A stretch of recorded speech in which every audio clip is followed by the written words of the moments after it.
Hello साथियों, आप सभी का विजयम क्लासेज के यूट्यूब चैनल पर स्वागत है। आज का हमारा टॉपिक है आधुनिक भारतीय भाषाएं और उसमें हम करेंगे पूर्वी हिंदी।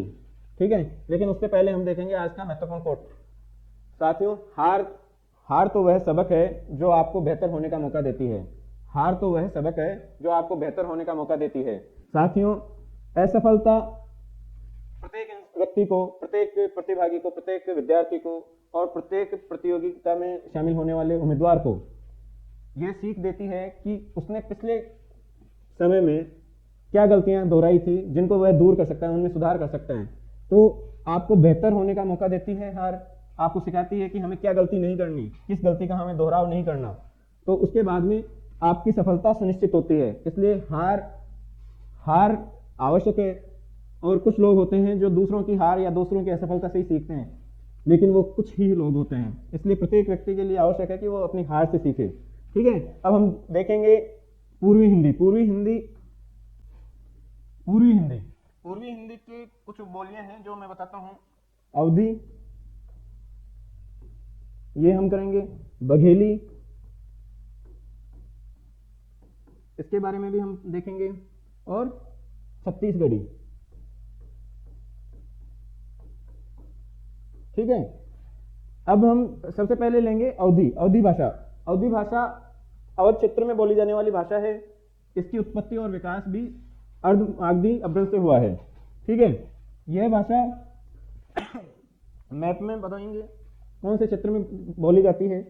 यह भाषा अवधी, लखनऊ, बरेली, मऊ, रायबरेली, प्रयाग और आजमगढ़, सीतापुर, जौनपुर, गोंडा, इन इलाकों में बोली जाती है। ठीक है, फिर हम देखेंगे अवधी में प्रसिद्ध रचनाकार और प्रसिद्ध कवि कौन हुए हैं। जगनिक ने आलेखनी लिखी, मोहम्मद जायसी ने पद्मावत लिखी, तुलसीदास जो कि अवधी के सुप्रसिद्ध साहित्यकार थे, इन्होंने रामचरितमानस जैसा महाकाव्य लिखा, वो अवधी भाषा में ही लिखा।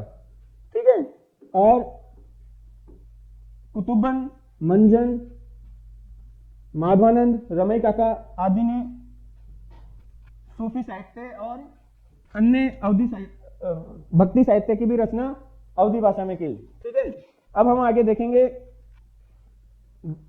अवधी में रामचरितमानस में लिखी गई कुछ पंक्तियां। गुरु ग्रह गए पढ़न रघुराई, अल्पकाल विद्या सबाई। तुलसीदास जी ने लिखा है रामचरितमानस में कि राम और उनके 3 भाई जब गुरु के घर गए, पढ़ने के लिए गए, तो उन्हें अल्पकाल में ही विद्या और ज्ञान की प्राप्ति हो गई। ठीक है, तो उनका कहने का है कि किसी भी विद्यार्थी के लिए एक श्रेष्ठ गुरु का होना आवश्यक है। उसके सानिध्य में ही वह उचित ज्ञान की प्राप्ति कर सकता है। फिर हम देखेंगे बघेली भाषा। इसकी उत्पत्ति भी अर्धमागधी से हुई है, लेकिन कुछ लोग मानते हैं कि यह अवधी भाषा की ही एक उपबोली है, लेकिन भाषा विज्ञानी इसे स्वतंत्र भाषा के रूप में भी मानते हैं। इसका क्षेत्र बघेलखंड है। बघेलखंड हम देखेंगे, बघेलखंड उत्तर प्रदेश और मध्य प्रदेश वाला वह इलाका है जिसमें बघेलखंड एक पठार है जिसमें जबलपुर, पन्ना, रीवा और उत्तर प्रदेश के कुछ हिस्से आते हैं। शहडोल, सतना, सीधी, ये जिले आते हैं। इसमें बघेली भाषा बोली जाती है। नेक्स्ट हम देखेंगे, अच्छा, बघेली में हम देखेंगे कि यहाँ लोक साहित्य अधिक मात्रा में मिलता है और यहाँ के जो लेखक थे उन्होंने अवधी भाषा में और ब्रज भाषा में ही अधिक लिखा है।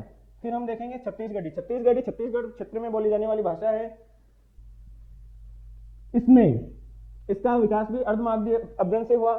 छत्तीसगढ़ प्रदेश में बोली जाने वाली सरगुजा, रायगढ़, बिलासपुर, रायपुर, दुर्ग, राजनांदगांव, बस्तर जिलों में छत्तीसगढ़ी भाषा बोली जाती है। इस बोली में भी लोक साहित्य अधिक मिलता है।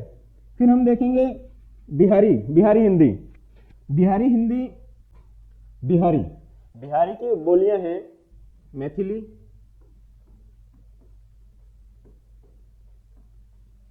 भोजपुरी और मगही। मैथिली मिथिला वाले क्षेत्र में बोली जाती है। भोजपुरी पूर्वी उत्तर प्रदेश और बिहार में राजा भोज वाले द्वारा स्थापित स्थान से संबंधित है। मगही मगध से संबंधित है। ठीक है, इन तीनों बोलियों का विकास या उत्पत्ति मागधी भाषा से हुआ, मागधी अपभ्रंश से हुई है। ठीक है, अब हम देखेंगे मैथिली। मैथिली बिहार प्रदेश में गंगा के ऊपरी क्षेत्र की भाषा है, जिसे मिथिला क्षेत्र भी कहा जाता है। ठीक है, मिथिला के नाम से भी जाना जाता है। इसका विकास मागधी अपभ्रंश से हुआ है, जो मैंने बताया था। अब हम इसका क्षेत्र देखेंगे। बिहार में दरभंगा, मुजफ्फरपुर, पूर्णिया, मुंगेर, भागलपुर, इन जिलों में बोली जाने वाली भाषा है मैथिली। मैथिली मैप में बता दूं, ये रहा दरभंगा, पूर्णिया, भागलपुर वाला, इस वाले इलाके में उत्तरी पूर्वी जो बिहार वाला क्षेत्र है, यहाँ पर मैथिली भाषा बोली जाती है। ठीक है, मैथिली भाषा के सुप्रसिद्ध लेखक हुए हैं जिन्हें मैथिल कोकिल भी कहा जाता है, विद्यापति जी। और विद्यापति की पदावली राधा कृष्ण के रासलीला से संबंधित दोहे हैं उसमें, जो कि बहुत ही प्रसिद्ध है और बिहार में लोक गीतों के रूप में गाई जाती है। ठीक है, तो हम देखेंगे कि विद्यापति की पदावली सुप्रसिद्ध कवि हुए हैं विद्यापति जी, और एक दूसरे कवि हैं गोविंद दास। ठीक है, हम यहाँ विद्यापति की पदावली की कुछ पंक्तियां देखेंगे। विद्यापति की पदावली की कुछ पंक्तियां हैं जिसमें राधा कृष्ण प्रसंग दिया गया है। देख देख राधा रूप अपार, अपरूप के बिही आनी, मिला ओल स्थिति तल लावनी सार। इसमें विद्यापति जी ने राधा कृष्ण के प्रसंग का वर्णन किया है। अब आगे देखेंगे भोजपुरी। भोजपुरी भाषा बिहारी की एक महत्वपूर्ण बोली है। राजा भोज द्वारा बसाए गए क्षेत्र में बोली जाने वाली भाषा, भोजपुर नगर में बोली जाने वाली भाषा भोजपुरी है। ठीक है, और ये भाषा बिहार और पूर्वी यूपी में बोली जाती है। मैप के माध्यम से, नक्शे के माध्यम से मैं बताना चाहूंगा, गोरखपुर, वाराणसी, मिर्जापुर, बिहार के छपरा, दरभंगा, गया वाले कुछ भाग में, गया के कुछ भाग में भोजपुरी भाषा बोली जाती है। ठीक है, इसमें लिखित साहित्य का अभाव है। यहाँ के साहित्यकार भी अधिकतर मैथिली भाषा में या अवधी भाषा में लिखा करते थे। ठीक है, लेकिन यहाँ के साहित्य में कुछ लोक साहित्य अधिक मात्रा में मिलता है। भोजपुरी फिल्में भी आजकल बनने लगी हैं, आप देखेंगे। ठीक है, फिर नेक्स्ट बोली है बिहारी भाषा की मगही। मगही, इसकी उत्पत्ति भी मागधी अपभ्रंश से हुई है। ठीक है, मगध की बोली, साथियों मौर्य काल में मगध प्रांत था बिहार में। मगध साम्राज्य जिसका सम्राट अशोक था राजा, ठीक है, उसी मगध की बात है। उस क्षेत्र में बोली जाने वाली भाषा मगही भाषा है। ठीक है, अब यहाँ ये क्षेत्र कौन सा है? गया के पास वाला, पटना के पास वाला और हजारीबाग जिलों में बोली जाने वाली भाषा कौन सी है? मगही भाषा। यह मगही भाषा में भी साहित्य का अभाव है। फिर हम आगे देखेंगे पहाड़ी भाषा। पहाड़ी भाषा की 3 बोलियां हैं, कुमायूनी, गढ़वाली और पश्चिमी पहाड़ी।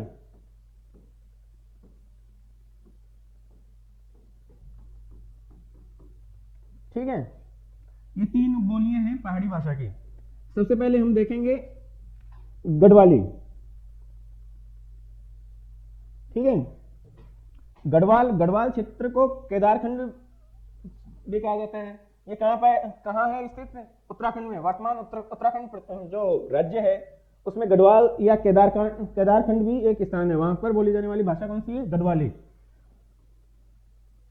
ये उत्तराखंड के कौन कौन सी जगहों पर बोली जाती है? गढ़वाल, टिहरी में, चमोली में और उत्तरकाशी में। ठीक है, इस भाषा में भी साहित्य का अभाव है, किंतु लोक साहित्य काफी मात्रा में मिलता है।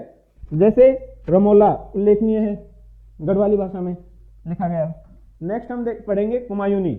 कुमायूनी उत्तराखंड प्रदेश के कुमायूं क्षेत्र में बोली जाने वाली भाषा है।